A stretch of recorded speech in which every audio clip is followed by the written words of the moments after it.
Well, it might help if I put my mic on, right? So, welcome to the Sloppy Syndicate Show. I am Donnie Danger. It is a pleasure to be back. I took the month of October off to focus on mental health and sobriety. Yeah, that's why we were out of the studio for a bit, focusing on some other things. So, if you're just joining us, thank you for joining us. If you're returning, thank you for returning. We have Ultimatum in the not in the studio today, but we have them. Virtual web all the way from Thunder Bay, Ontario. And we had them on the show previously, so it may ring a bell. They had a single come out, In My Blood, so we had them on the show for that. And then this is their newest album, In My Blood, came out October 21st. So let's go ahead and bring Cam and Cam on and talk a little bit about the album, what's going on with the band and himself. So without further ado, here we go. It is a pleasure to have you back on the show there, Cam. We are streaming live on Twitch and YouTube, so say hello to the what would that be? Multiverse, universe? I don't know. Anyway, but yes, welcome. So, how's everything been up in Thunder Bay, Ontario, other than cold, I would assume? Yeah, we just got a little bit of snow last night, actually, so it's getting chilly, but it's good. It's good because we're all 4 or 5 of us within the group actually are really excited about the release of the new album. So it's kind of helping get us through the the little bit of snow that we got over the night. So weather's very unpredictable here in Thunder Bay at this time, just because it can go from really hot to really cold. But I think we're in that kind of cold spell now. So what's your version of hot? Let's just this is a debate. So what's your version of hot? So 30 to 35 degrees Celsius. Okay. Yeah. So hot to me is like 98. 98. Yeah. Well, obviously I'm in Florida, so anything under 60 is cold for us. So yeah, that's fair. I actually have some family in Florida right now. I have my aunt and my uncle are in Florida right now. Oh, nice. Yeah. Great weather. Great time to be here for sure. Yeah. So yeah, tell us about In the Blood. Obviously, it's the newest release, 10 songs on that album. And before we go any further, let's say hello to the chat. What's up, Travis? What's up, Joshua? Folks, if you have any questions, do not hesitate to throw them in the chat. We will get Cam to answer them if he has an answer for them. Mm-hmm. So, yeah, what's your favorite song on this album? Because I dig the entire album. But as we spoke before, In My Blood kind of has a little sentimental place in my heart because that was the first song I heard from you guys and kind of brought you on the show with that song. So it varies, honestly, Donnie. Like it's one of the exciting things about this whole project is that everyone seems to have their own specific favorite. So I think mine's constantly changing. I like Upon Yourself. And I really like All I Do. That song kind of just seemed to, for whatever reason, garnish some popularity. It's interesting because I played it for my dad, right? That's like the acid test for me is we go out to the car and I play him the new songs right before it's released. And his favorite is All I Do as well right now. So it's a different feel because it's got that kind of piano intro, but then it goes into these harder hitting choruses verses with these kind of hooky choruses that dip out again, right? There's that bit of that lull with the piano and the vocal, and we just tried to structure it just very, very different. And for whatever reason, I guess it's just the hook in it. It just seems to be resonating with a lot of people, which we're very excited about. But depends on the day, honestly, because like my favorites change throughout time. I really like Run From You was the first song we worked on, and it was the first single we released. And that one was just super fun to make in the studio. So but I really like Upon Yourself once again for the hook and kind of the electronic elements, which are singers playing on the keyboard actually.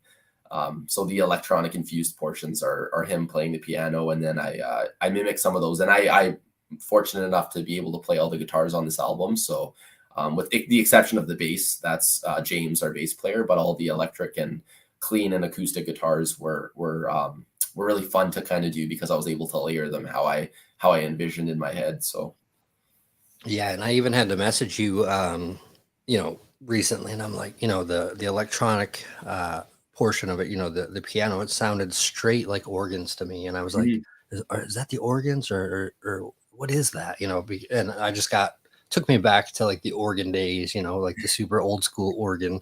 Definitely get some of those vibes in that, but obviously it's the electronic piano or keys, as you had mentioned. So definitely Wouldn't say it's the heaviest of rock, but it's not the softest of rock. It's right perfect in the middle. I get a very classical vibe from the entire album. So, what are the responses that you're getting from some of the fans out there with their songs, their thoughts, takes on this album?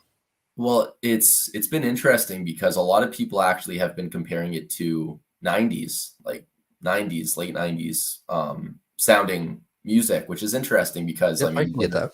yeah, we're children of the 90s, right? And we were born and we grew up in the 90s. So the 90s has a very special place in my heart in terms of nostalgia.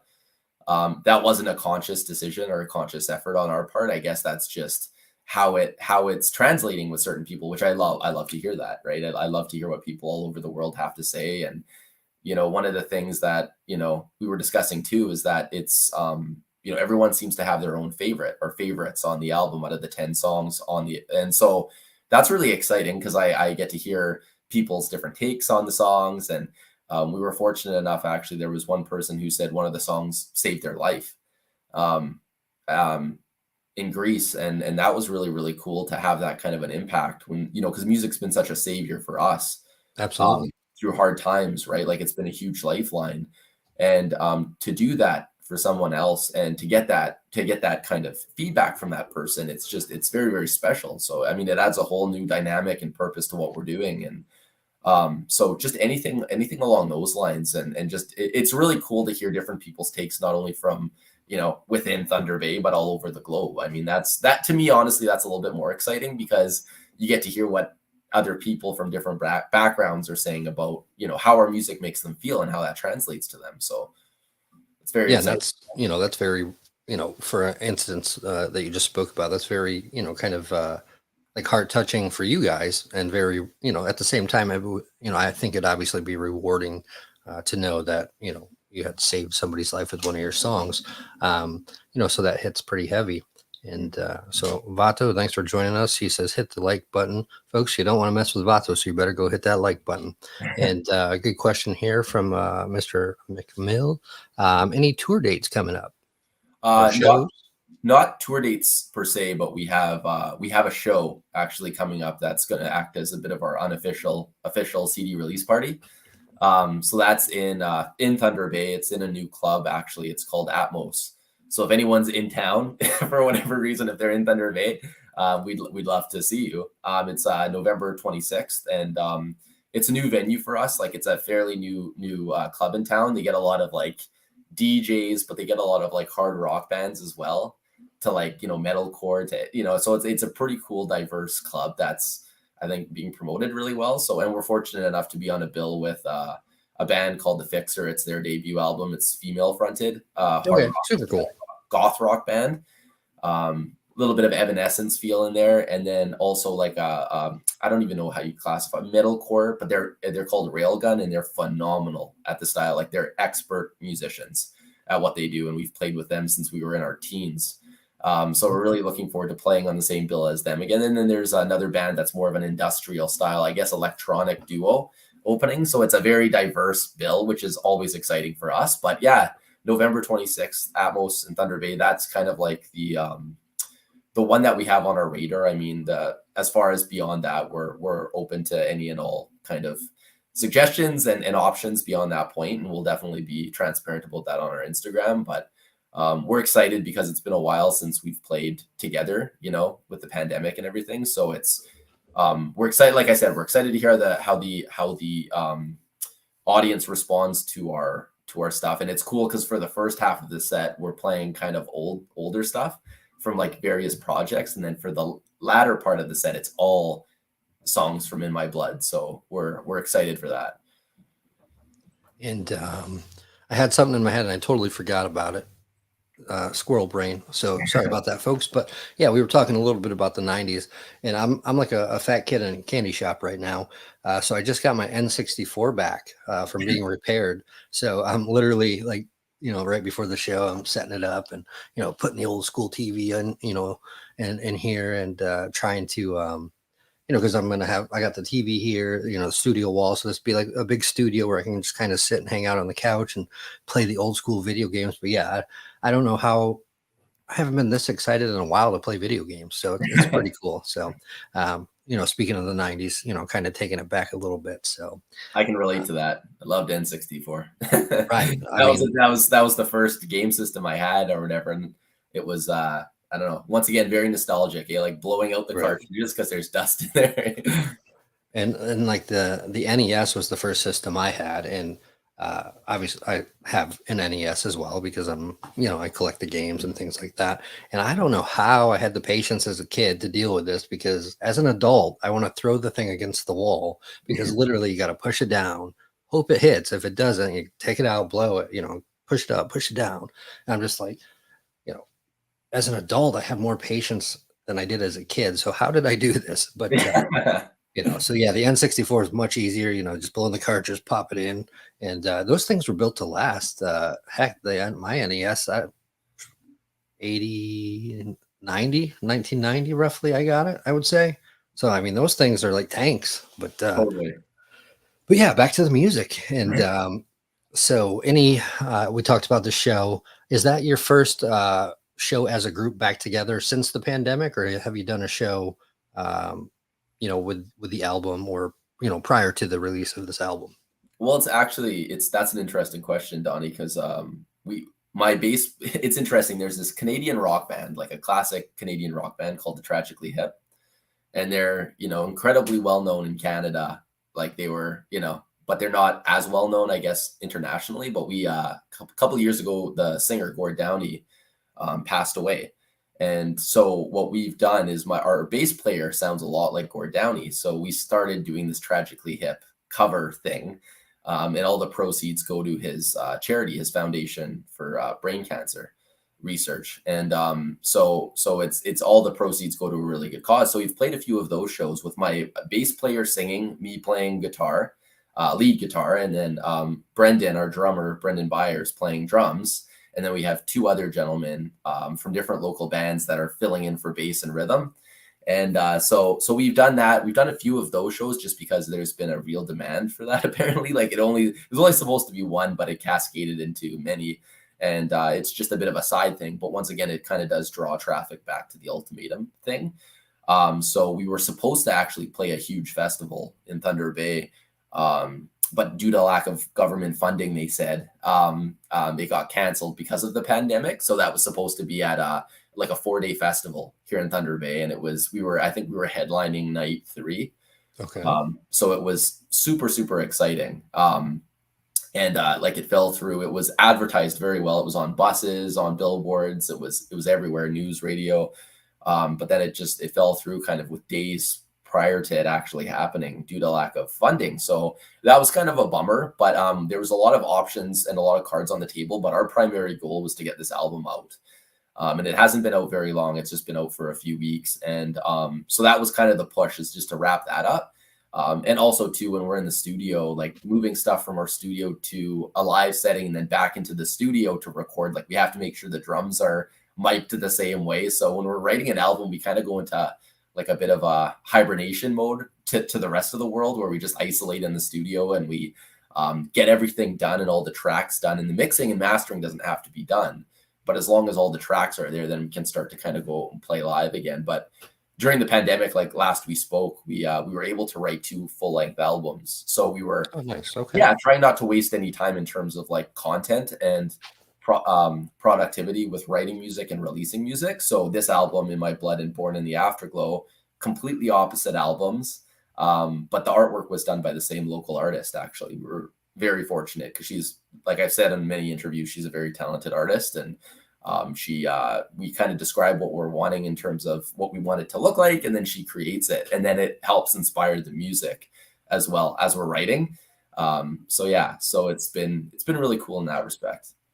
Yeah, and last we spoke, it's been a couple months, since we had spoke or you've been on the show, and I know we spoke, in regards to this album, and what was to come, and I didn't know you guys wrote a second album, so that's pretty cool. Obviously we just released this album, so you don't want to release it right away, but any rough estimates on that, or? That album actually came out earlier, so that it was In Wow. My Blood, and then it was this album. It came out in want to say it was 2021. Like it was early. Okay, so it was after Yeah. before we spoke. Okay, yeah, I was Yes. like, Yeah. so all right, yeah, a little confused. It's been a little bit of time, but another good question. How does the band market or self promote? I mean, that's a super good question. Yeah, absolutely. A few different ways. Honestly, having conversations like this with you, like it's amazing because we're able to kind of like share each other's audiences, right? And I think that's a beautiful thing. But basically, our record label from the Depths Entertainment, they're from Reading, Pennsylvania. So we were fortunate enough to be connected with them, and that was our first kind of into the international market in terms of the UK and Europe. That was a big step for us. And then we're fortunate enough right now to work with another kind of promotions agency called Top Talent Promotions. They're based out of Scotland and England, but they also cascade into. They have representatives in Australia, and like they have they're kind of garnishing popularity in that respect. So they help. But essentially, aside from the label and the kind of the PR company that we're working with, it's a lot of it is me. Not gonna lie, we through the Instagram and everything like that. So I come up with just different ways to just keep our Instagram just very active and everyone kind of very up to date with all the different projects we're working on, whether it's albums, whether it's singles, because we've released 3 singles prior to the album being released. Whether it's just having conversations with other bands and musicians or fans from all over the world. We get a huge kick out of that. Like that for us is motivation. Like the music is the primary motivation, and the love for what we do, but also getting that feedback from people all over, pro or con. It's just phenomenal, right? That just takes it to a whole new level for us when we're able to share our art with people all over the world. It's very special. So I don't see it as like as work necessarily. I see it as more of like a labor of love to some degree, where pushing what we do to just as many people as possible is something that is very exciting to us. So I don't mind being like the person to spearhead that, like I said, alongside of our record label and our PR firm as well. So Yeah, and for some reason, here in the past 6 months or so, maybe I'm just noticing it, but a ton of bands are gaining popularity in Pennsylvania. So that's pretty cool to hear. That you have some connects in PA. So kind of having representatives all around the world per se.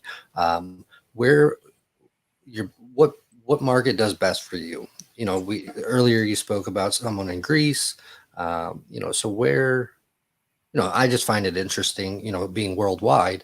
I know some bands do great in Europe, and not so much in the U.S. Not Ultimatum by any means, but there's a lot of bands like boy bands back in the day that were super huge in Europe, yeah. but never really took off in the U.S. So Yeah, it's interesting because it's more so, I guess, people in Europe that kind of like it's primarily the UK, so primarily England and Scotland were the ones to kind of hop on board first, or not first necessarily, but because we garnished like in our teen years, we garnished a big following here locally, and then we kind of started gaining some pop. We went on an Ontario tour, so a tour of Ontario. We hit up a lot of different places, Toronto.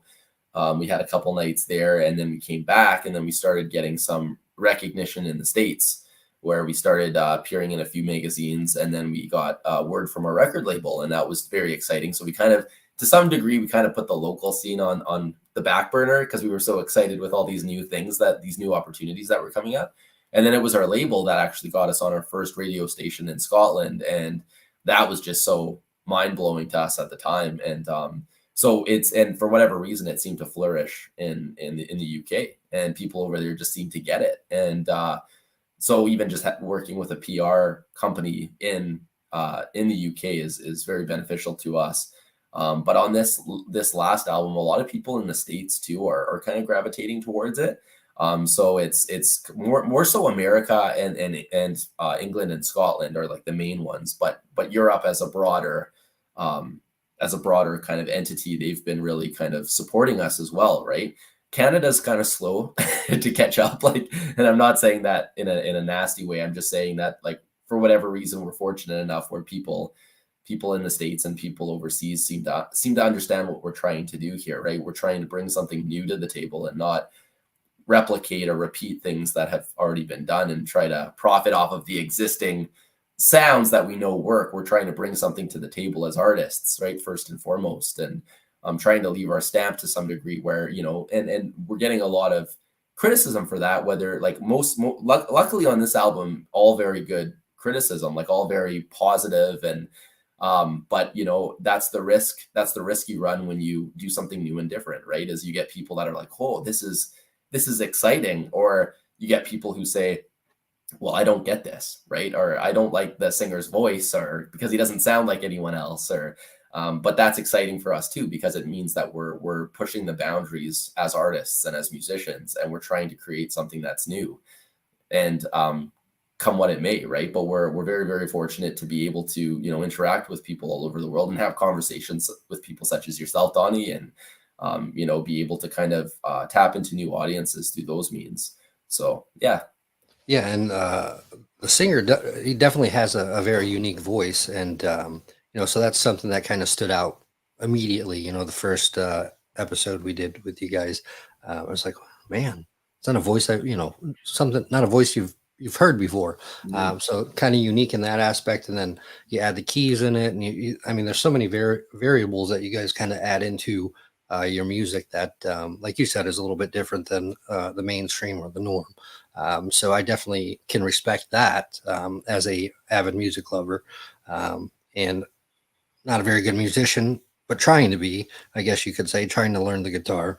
But Nice.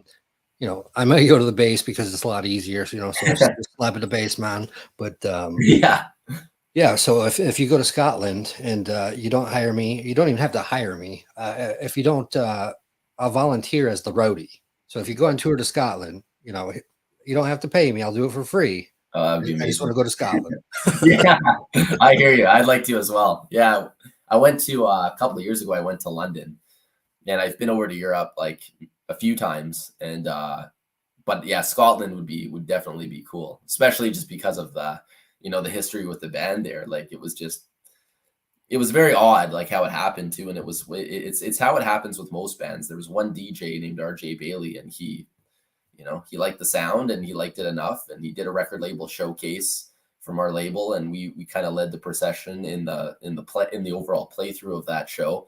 And then yeah, we ended up doing he did a full length playthrough of one of our EPs and one of our albums, and we did a 45-minute interview on top of that. And we were just very, very fortunate to have just different people like that in the industry believe in what we're doing. I mean, I think that's the key, right? If you can get buy-in, if you believe in what you do, that will cause a ripple effect, right? And then other people will believe in it. But it's important that the right people believe in it to be able to pass that message further into the public eye, just to be able to at least get it in front of people, to be able to say, okay, either this is for me or it's not. But at least it's there, and it's at least given an opportunity to flourish in that respect, right? Especially when it's something new, right? Like if we were an AC/DC tribute band, or if we tried to replicate them, not that there's anything wrong with that, but that's just not what we're trying to do. We're not trying to do something that's been done because we know it works. We're trying to do something very, very different, which is exciting in the studio, honestly, Donnie, because it's we're able to, as a collective, as 5 individuals, we're able to kind of get excited about what we're doing, and just it being so ridiculous, and there being no restrictions on our writing styles. Like we can incorporate so many different genres like we did on this album, and nothing's off the table. Absolutely. And that's what that makes it even more unique, especially the album, when you have a variety of genres per se.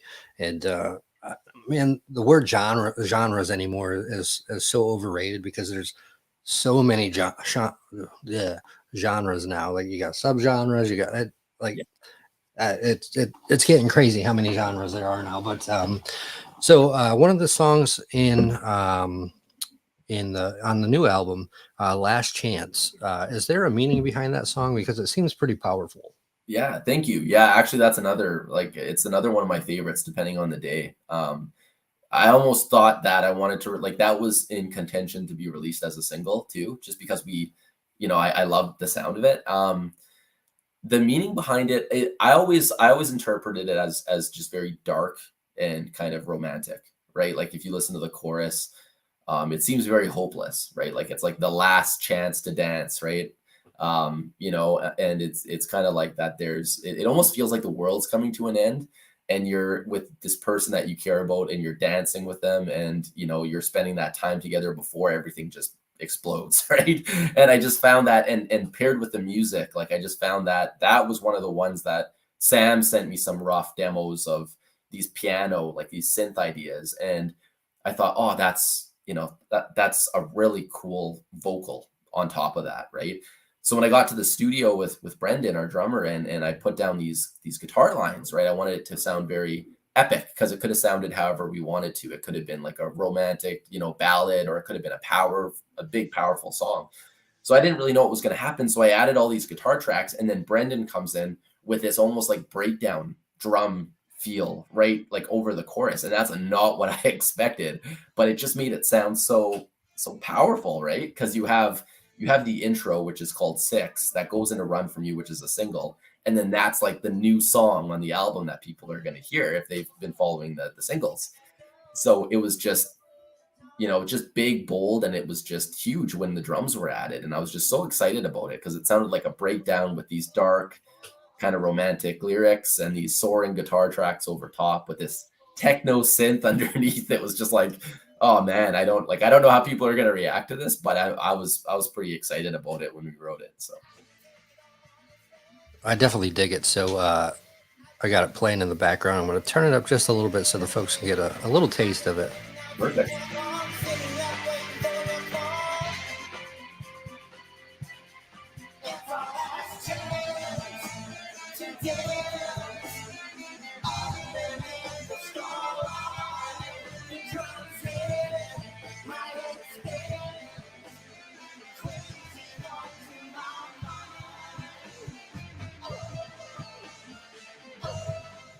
And that's all you get, folks. You got to go listen to the album. So, but yeah, so when I heard I'm very, I kind of dive deep into the lyrics of all the music I listen to. So it kind of, sparked, something in my brain. What was it about? Because, it could be spun so many different ways, with the darkness. So, yeah, definitely a super cool song, and even cooler now that I know the meaning. So, um, in your opinion, what was the hardest song on this album to write, emotionally, or just it wasn't clicking? Oh, my producer, if he's watching this, he's gonna laugh. It was the last song. It was End of the Road, and it wasn't because it was an emotionally challenging song to write. It was because we were trying to get the song over the finish line, and I think there was a lack of creativity to some degree, or inspiration for that specific song at the end. But we're at that like 95% completion mark, right, where we're like, oh, we're so close, like this is the only thing we need to finish, and then we can get the album out, right? So the singles were a saving grace, because we were able to share, like since May, or March, I think it was, we were able to drop a single every few months, which was huge for us, because we released 3 singles prior to the album. But End of the Road was hard because we were trying to finish the verses, and I guess Sam was having a hard time coming up with the verses. So we ended up using a verse from a song that actually didn't make the album. So we did a copy and paste, but it's similar to kind of Blind Through Time, where it actually doesn't have a lot of verses. Actually, it's got an instrumental, and then when the chorus kicks in, it's just that much more powerful.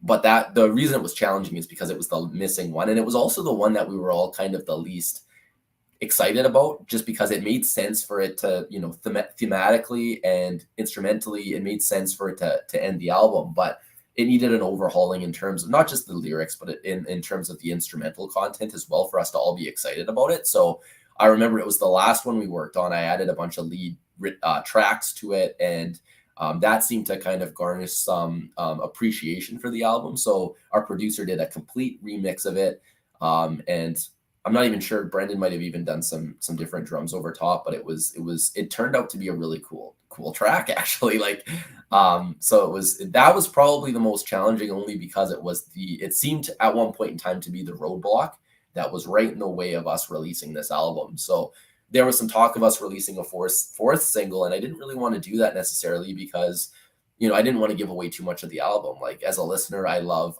hearing singles because it gives you that buy into the album and gets you excited about it. Right. And well, that's what we were trying to achieve. But I didn't want to say, okay, well, here's a four, because that's almost half of at that point, you're nearing half of the album, right? Which I think in today's market actually works, to be honest.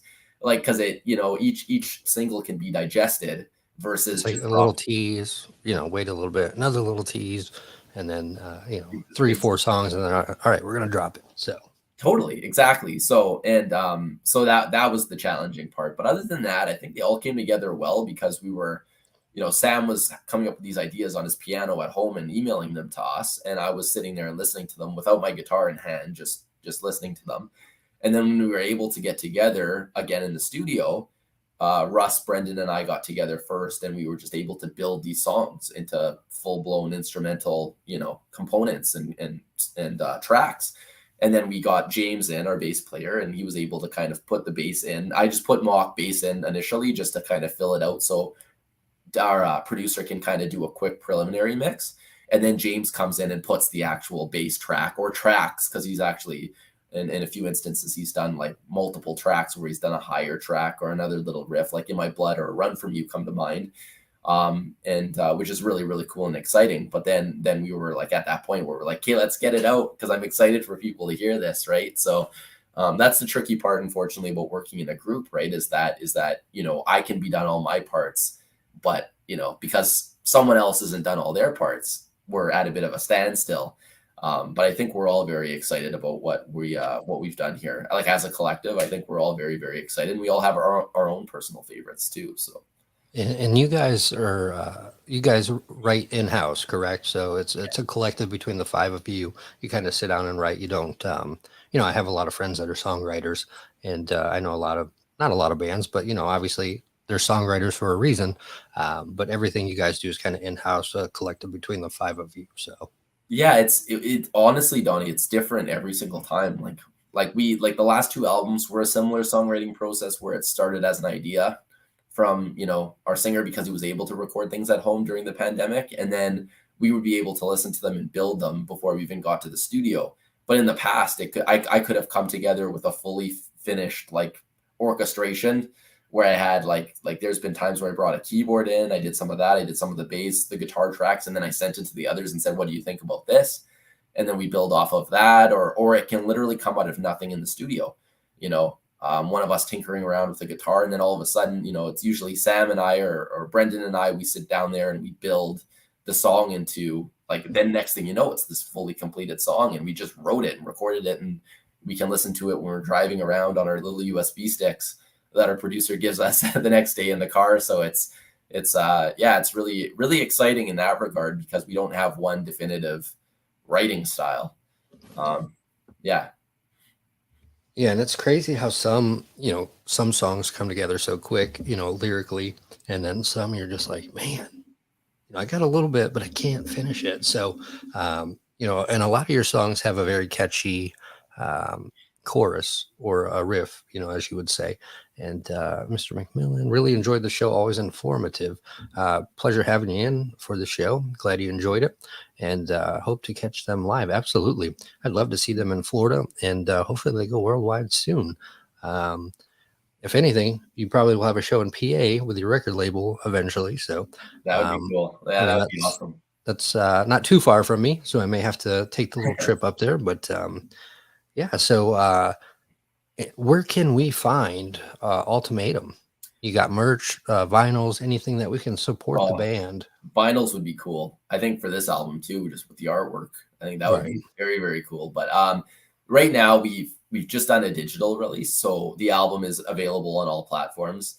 It's Spotify, Apple Music, iTunes, anywhere TuneCore goes. So it's available all over the place. And if you spell it Altamadum, of course, it's cool having that name because it's very signature, right? It's something that belongs to us just because of the way that we spell it. But yeah, people can find us on all streaming platforms, and definitely eager to hear what people have to say. Like I said, we really get a huge kick out of all the feedback that we've been able to actually garnish from this album. And but Instagram is probably the best spot to get in touch with us.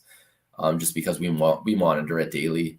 And we always post new things on there. So if there's any kind of new news that's coming down the pipe, whether it be shows, whether it be new releases, singles, albums, anything, interviews such as this, we're going to share it. And we obviously we love to provide that in a timely fashion. And we also have our website as well, altamadum.com. But like I said, the best way to get in touch with us, and in Twitter, Facebook, we have all the different platforms, but the best way to get in contact with us is Instagram, just because it's monitored so closely. And I'm the primary one who monitors that.